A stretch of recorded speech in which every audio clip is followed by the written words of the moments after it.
Yo, what is up, guys? It's Phantom today, and today I'll be talking about something that is a bit out of the realm of what I usually do, but I still, it still involves video games. And that is talking about how the PS5, the future of fighting game and Jrpgs, will be heading on to the PlayStation 5. We'll also be talking about crossplay and everything, because a lot was announced for the PS5. So, the PS5, the Xbox Scarlet, they have been announced and next-gen games are coming. And you guys know me, I mainly focus on the fighting games and Japanese RPGs such as Final Fantasy, Kingdom Hearts, all that bullshit. And I'm mainly very excited about where this really can go. But again, not a lot of things we want can happen without us putting our input. So let's first talk about a major thing. Crossplay has been announced for pretty much PS4 and will probably carry over to PS5. This is not going to be a big thing for PS4, and I'm going to tell you why. We are nearing the end of the console's lifespan, which means that there's not going to be a lot going on there. And I have to say it, but whatever fighting game that we would want to see crossplay, like let's say if we want a Guilty Gear crossplay, or we want Power Rangers Battle for the Grid, I think that's already crossplay between the Xbox, Nintendo, and the PC version, so you ain't gotta worry about that if you don't know. But for like PS4 players like me, the Power Rangers is not crossplay. There is some crossplay with PS4 games, such as, PC and PS4 for Street Fighter 5, crossplay for Fortnite, which actually, I'll have to give it credit, Fortnite was the reason we got crossplay, and you can see that it obviously works pretty damn well. But my main thing is, what is the future of fighting games have to hold? First of all, GGPO, netcode, and all that had to be fixed. Because again, these Xbox and PS4 users, they run on two different networks, and the two different networks aren't always the best. Xbox Live, from what I'm hearing, is a lot better than what it used to be for the Xbox 360 days. As an old Xbox 360 user who didn't want to buy an Xbox because of how bad it ran for fighting games, I was like, eh. Then I see the PS3 version and it runs even worse. It's very strange. But the PS4, they run seemingly okay on the PS4, but on the Xbox One, fighting games run pretty damn smooth, not gonna lie. They run amazing on the Xbox One. They run even better on PC, but we don't get all that goodness. But let me get on to what I was saying. Pretty much, what are some things that are going to be required for fighting games?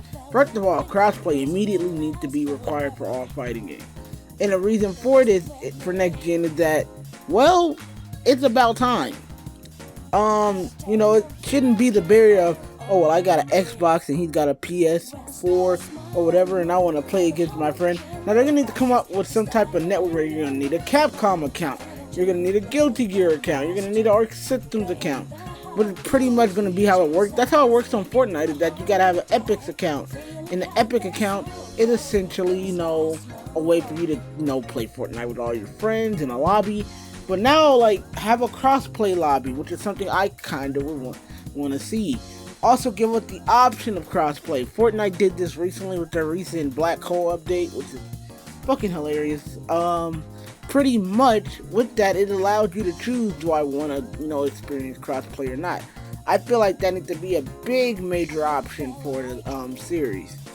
Now, what games need to be crossplay? Definitely the next Street Fighter entry. Look, Capcom hasn't been doing so great with their fighting game division, and I don't know why. I don't know what is inspiring them to go in the direction they're going. I don't know if it's like Yoshinori Ono, who's like, yo, we gotta keep going for this big and, risky route. But I feel like the next Street Fighter route had the big thing for this series. And for any Capcom fighting game, so Street Fighter, if they bring back Rival School, Darkstalkers, any of those games, we need crossplay back because, it will be funded that way. And I honestly feel like that's needed. That is a win-win for those games.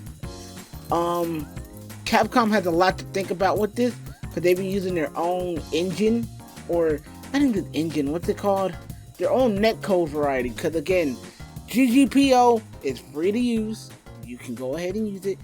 the technology for crossplay is free to use and is MIT licensed, so that means everyone can use it. Go straight ahead. Capcom, you have no reason why not to. Again, you gotta have a big selling point for the next Street Fighter for me. And if Street Fighter 6 or Street Fighter Ultra 5 ever to exist, crossplay first of all, Xbox versions of the game need to exist. It needs to be multi-plat and it needs to have crossplay on it. Because, again, the game's been going through a hell of a risk doing most of the shit it's been doing.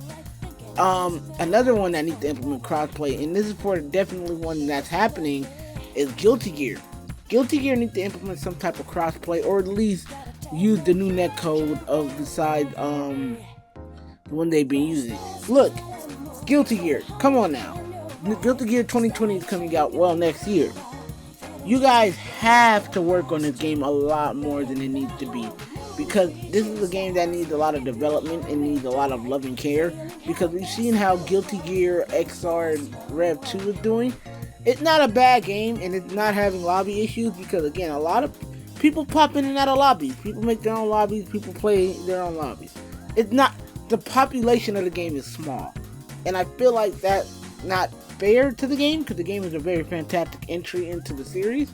So yeah, XR Revelator needs a lot of work. So again, look at XR Revelator and get into some GGPO, get into some crossplay. We can have bigger lobbies and more fighting competition. Now, again, next gen also is offering so much, but let's talk about the actual games that are coming. So we know Final Fantasy Remake is going to be an episodic game. Feel like we're getting the first episode on PS4, and then PS5 will continue over it. I feel like we need a lot more updates on that, but I feel like we're going to see a lot of graphical improvements over to that, a lot of gameplay improvements, and a lot of fun things introduced into the PS5. Of course, we got Spider-Man PS5, which is something I'm really going to be excited for, and again, we have probably the next Kingdom Hearts entry coming to the PS5. But let's talk about the PS5 in general. Now, a lot of it has been said to be this console's going to be a monster if all of these rumors are true. Now, again, only the dev kits, and I'm going to explain what a dev kit is, has been announced. So a lot of things that's coming with the PS5 and the PS5's controller and all of this can all be proven wrong. Because again, these are dev kits, these aren't the official announcements for the game. So the CPU, the PS5 CPU will be AMD chip based on a Ryzen 8X core ZNM, excuse me for fucking that up. And basically it's gonna have a pretty massive CPU. Again, if this is true, this console is gonna be a beast and very expensive. So the PS5 GPU will be a custom AMD Navi GPU that supports ray tracing hardware level. Here's the Digital Foundry on the current state of the ray tracing. So basically, I'll leave a link there because that link will help you understand it a lot better. But basically, it's how the games are running and how fast they're going to be. Audio, the PS5 will have a 3D audio that Mark Cerny believes will be dramatically different to the PS4 audio. So again, audio is going to sound a little bit better. And storage, as with the new Xbox, and the PS5 will have a new SSD solid-state drive. Sony states that the version will use a PCIe 4.0 connection. Cerny gave the example of a 0.8 loading time compared to the 15 seconds when tested on Marvel Spider-Man. Okay, Spider-Man did have a pretty damn long loading time. This coming from somebody who 100% at that game. It was a long-ass loading time. So, again, it gives you the standard Blu-ray and will have 100 gigabytes of optical disc. Now everybody's wondering, why isn't it terabyte? If it was terabyte, you'd be looking at how much a normal PC costs, which will probably run you like $1,800, $700. Not bad, but I'm not spending that much. The PS5 will feature backwards compatibility in physical versus digital. The PS5 will support backwards compatibility with seemingly all PS4 games as it's based in the part on the PS4 architecture. The PS5 won't be digital only. Physical media such as forms of disc will still be supported. What makes sense, I remember they tried to do digital only for Microsoft and that shit did not work. Some games will likely release on the PS4 and the PS5 at first. So basically we're gonna get a I know probably an older console and a newer console version of the series. I feel like that's pretty damn cool. The PS5 will have some form of cloud functionality. But yeah, basically we get a really good synopsis of what the PS5 is holding. Now, PS5 is going to be supported by PSVR. Of course, that's happening. The PlayStation 5 name isn't a placeholder or speculation, so they're still going with the official name of it being called the PS5. Not to be able to say it, game installation will be more configurable due to the way its SSD works. More on that below, allowing players to delete just a single player campaign while keeping multiplayer, for example, and develop support on it. So think of it like you have a Call of Duty game and the campaign is legit. You just want to play the either the campaign or you just want to play online. And the PlayStation 5 home screen will be more dynamic. Hopefully not. But they're showing off live elements such as currently available missions, or allow players to select their activity in real time, as a player must jump right into whatever you like. So yeah, that's pretty much it. And then we have the remote control. These are pretty much the specs that are official. Then we have our leaks. So adaptive triggers offer levels of resistance when players playing a game. Two examples were the tension when pulling a string bow before firing an arrow, having a machine gun feel different to a shotgun. Which again, it's not going to mean a lot to me, unless when I'm playing like Final Fantasy, like Cloud's sword feels a lot heavier. And then there's improved haptic feedback or better rumble, which is self-explanatory. USB Type-C is supported, thank fucking God. It's more commonly used on modern Android smartphones and also Nintendo Switch. So expect some of your existing cables to charge the DualShock 5. It will be heavier than a DualShock 4. I'm not happy about that, and I'm going to explain why. Though the DualShock 5's appearance has yet to be seen.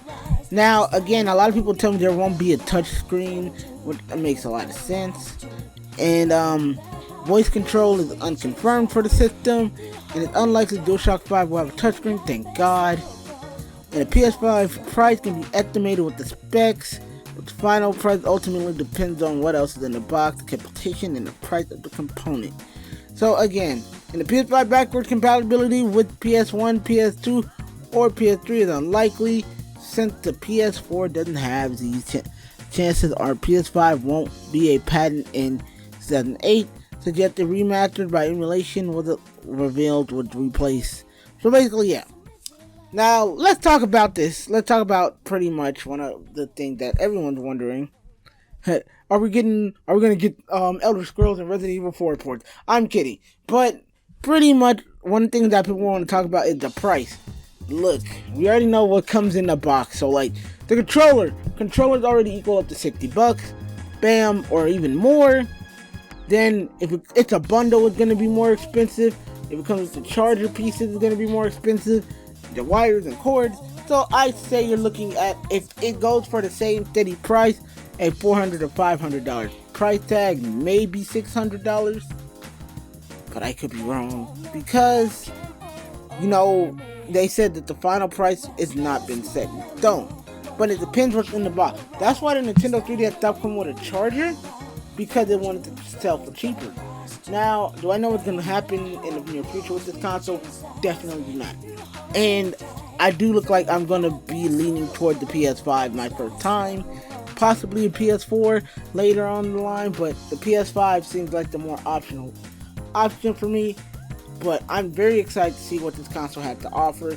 Fighting game wise, I do want to see next gen fighting game, and I want the net coding and everything. Here's the thing, developers, you have been giving the dev kits.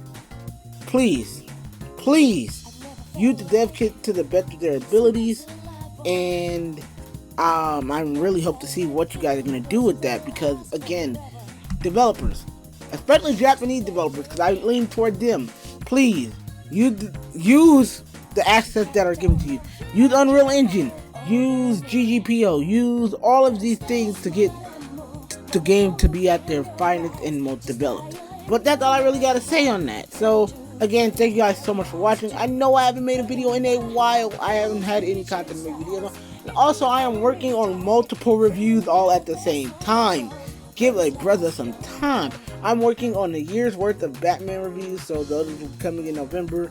And I'm also working on Akiba Beat reviews. So again, like, comment, and subscribe, and we'll have a video up on Halloween. I'll probably have a couple other videos up talking about Final Fantasy, possibly Street Fighter, and a couple of other games. Guilty Gear for sure, because it's been a while and we need to talk about that. Talking about other fighting games that are coming.